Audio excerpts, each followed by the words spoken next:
Hello दोस्तों, Bharat updates channel में आपका स्वागत है। और दोस्तों आज है 20 जुलाई और आज की 9 इम्पोर्टेंट अपडेट्स आप सभी के लिए लेकर मैं यहाँ पर आ चुका हूँ।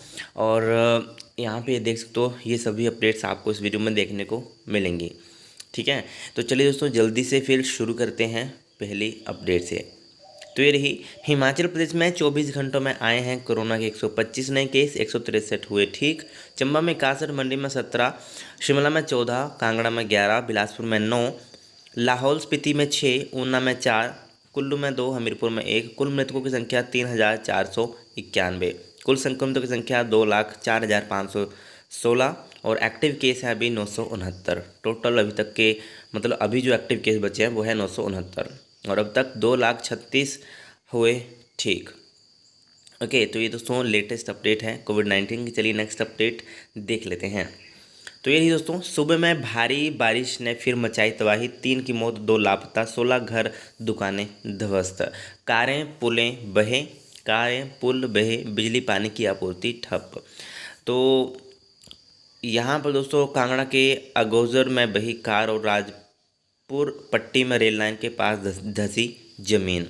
तो देवभूमि हिमाचल में एक सप्ताह बाद फिर सक्रिय हुए मानसून ने सोमवार को जमकर तबाही मचाई है। अलग अलग हादसों में 3 लोगों की मौत हो गई है जबकि 2 अब भी लापता हैं। तो यहाँ पे प्रदेश में बिजली के 148 ट्रांसफार्मर और पानी की दर्जनों योजनाएं ठप हैं। बारिश से प्रदेश भर के में करोड़ों का नुकसान हुआ है। प्रदेश में जगह जगह भूस्खलन से 7 नेशनल हाईवे समेत 252 सड़कें बंद रही हैं। हालांकि कुछ सड़कों को बहाल कर दिया गया है। कालका शिमला एनएच पर पहाड़ी दरकने से एनएच वन वे किया है। हिमाचल पथ परिवहन निगम एचआरटीसी की 60 बसें आधे रास्ते में फंसी हुई हैं। सोमवार को रेड अलर्ट के बीच चंबा में भूस्खलन की जद में आई कार रावी में समा गई। तो दोस्तों यहाँ पे मेन अभी देख लेते हैं। ठीक है, बाकी आप पूरा पढ़ना चाहते हो यहाँ पे पढ़ सकते हो। ठीक है, तो ये नेशनल हाईवे समेत 252 सड़कें बंद, 60 बसें फंसी। तो ये बसें यहाँ पर फंसी हैं और 60 बसें यहाँ पे लिखा गया है। इसके अलावा पालमपुर में सबसे अधिक बारिश। तो कहाँ पे कितनी बारिश हुई आप यहाँ पे देख सकते हो। इसके अलावा दोस्तों बात करें तो रेड अलर्ट के बीच 5 जिलों के लिए आज बाढ़ की चेतावनियाँ दोस्तों इन्होंने जारी की है। तो कौन कौन से ज़िले हैं दोस्तों? मौसम विज्ञान केंद्र शिमला ने मंगलवार सुबह 5:30 बजे तक चंबा, कांगड़ा, मंडी, हमीरपुर और कुल्लू जिला में बाढ़ आने की चेतावनी जो है जारी की है। यानी कौन कौन से ज़िले हैं? चंबा है, कांगड़ा, मंडी, हमीरपुर और कुल्लू में मंगलवार सुबह 5:30 बजे तक रेड अलर्ट और उसके बाद ऑरेंज अलर्ट रहेगा। तो 25 जुलाई तक मौसम खराब रहने का पूर्वानुमान है। सोमवार को अधिकतम तापमान में सामान्य से 6 डिग्री की कमी दर्ज की गई है। वहीं बारिश सेब और मक्की की फसलों के लिए फ़ायदेमंद मानी जा रही है। हालांकि कई क्षेत्रों में मक्की खेतों में बिछ गई है। तो ये दोस्तों लेटेस्ट अपडेट है यहाँ पे। ओके, चलिए नेक्स्ट अपडेट ये रही, अकादमिक ब्लॉक का निर्माण कार्य पूरा, AICTE ने कक्षाओं की हरी झंडी। तो बंदला हाइड्रो इंजीनियरिंग कॉलेज में अगस्त से शुरू हो जाएंगी कक्षाएं। बंदला हाइड्रो इंजीनियरिंग कॉलेज में प्रथम वर्ष की कक्षाएं अगस्त से शुरू होंगी। All India council for technical education AICTE ने इसके लिए हरी झंडी दे दी है। अकादमिक ब्लॉक ना होने की वजह से अभी तक कक्षाएं कांगड़ा जिला के Rajiv Gandhi government engineering college Nagrota Bagwan में चल रही हैं। यहाँ 2 विषयों के इलेक्ट्रिकल और मैकेनिकल में 480 छात्र छात्राएँ पढ़ाई कर रहे हैं। बिंदला में कंप्यूटर साइंस, मैकेनिकल, सिविल और इलेक्ट्रिकल इंजीनियरिंग की पढ़ाई करवाई जाएगी। इस साल जुलाई पहले सप्ताह तक कक्षाएं बंदला शिफ्ट करने की योजना थी, लेकिन कोविड के कारण कंपनी 30 जून तक निर्माण कार्य पूरा नहीं कर पाई। अब अकादमिक ब्लॉक का निर्माण कार्य पूरा हो चुका है, इसे फाइनल टच दिया जा रहा है। कंपनी 15 अगस्त तक अकादमिक ब्लॉक को तैयार कर संचालकों को सौंप देगी। तो अभी जो है उनकी कक्षाएँ वहाँ पे स्टार्ट हो जाएंगी। तो प्रदेश सरकार ने अगस्त में बंदला में कक्षाएं शुरू करने का लक्ष्य रखा है। कोरोना के कारण यहाँ कक्षाएं शुरू करवाने में देरी हुई है, लेकिन अब इसे जल्द शुरू किया जाएगा, ये कहा है रामलाल मारकंडा तकनीकी शिक्षा मंत्री जी ने। ओके, तो ये तो लेटेस्ट अपडेट है। चलिए नेक्स्ट अपडेट ये रही, प्राइवेट ऑपरेटरों ने बसों के रूट परमिटों में कराया अवैध संशोधन। HRTC कर्मचारी संयुक्त समन्वय समिति ने निजी ऑपरेटरों के खिलाफ खोला मोर्चा। बोले परमिटों में परिवहन नीति के नियमों का हुआ है उल्लंघन। अनावश्यक बढ़वा दिया न्यूनतम किराया। तो ये यहाँ पे कहा गया है। ठीक, चलिए दोस्तों नेक्स्ट अपडेट ये रही। दोस्तों हिमाचल मंत्रिमंडल के लिए बहुत सारे कमेंट आ रहे थे कि कब जो है इनकी बैठक होगी। तो बैठक की बात करें तो हिमाचल कैबिनेट बैठक दोस्तों 22 जुलाई को दोपहर 3 बजे राज्य मुख्य अतिथि गृह पीटरहॉफ शिमला में प्रस्तावित है।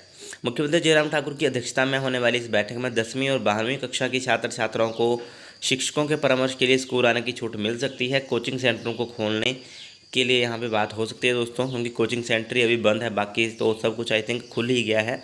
स्वास्थ्य विभागों में 4000 से ज़्यादा पदों को भरने पर भी मंथन होगा। कोरोना की तीसरी लहर से निपटने की तैयारियों की समीक्षा भी यहाँ पे हो सकती है।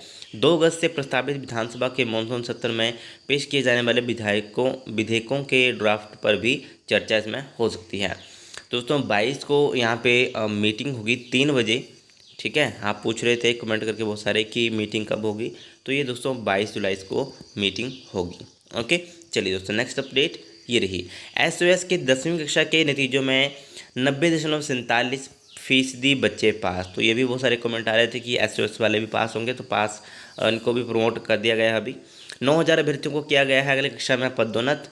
तो हिमाचल प्रदेश स्कूल शिक्षा बोर्ड ने सोमवार को 10वीं कक्षा के राज्य मुक्त विद्यालय एसओएस के परीक्षार्थियों को अगली कक्षा में के लिए पदोन्नत किया है। बोर्ड की ओर से घोषित यह रिजल्ट 90.47% रहा है। बोर्ड अध्यक्ष डॉक्टर सुरेश कुमार सोनी ने बताया कि स्कूल शिक्षा बोर्ड की ओर से 10वीं कक्षा की एसओएस परीक्षा में 10,034 अभ्यर्थियों की पदोन्नत किया जाना था, लेकिन इसमें केवल 9,078 परीक्षार्थियों को पात्र पाए जाने पर बोर्ड ने पदोन्नत किया है। इसके अलावा 919 परीक्षार्थियों का परीक्षा परिणाम RLD और 20 परीक्षार्थियों का परिणाम जो है रीअपीयर घोषित किया गया है। ठीक है, तो ये दोस्तों लेटेस्ट अपडेट है, यहाँ पे पूरा आप यहाँ पे देख सकते हो।